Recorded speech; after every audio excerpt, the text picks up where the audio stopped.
कार्तिकी यात्रेनिमित्त श्री क्षेत्र पंढरपूर येथील श्री विठ्ठल रुक्मिणी मंदिरात फुलांची आकर्षक सजावट करण्यात आली होती। कार्तिकी यात्रेचा मुख्य सोहळा मंगळवारी 12 नोव्हेंबर रोजी पंढरपुरात साजरा झाला।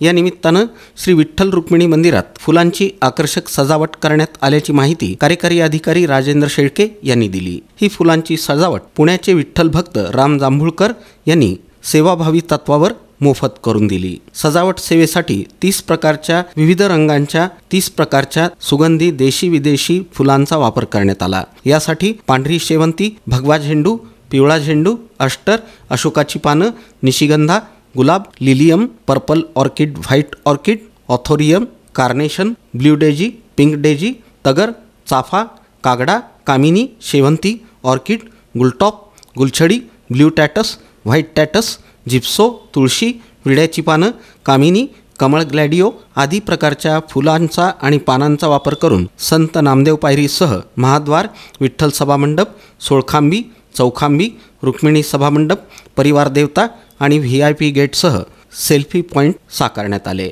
याबाबत अधिक माहिती व्यवस्थापक मनोज श्रोत्री यांनी दिली।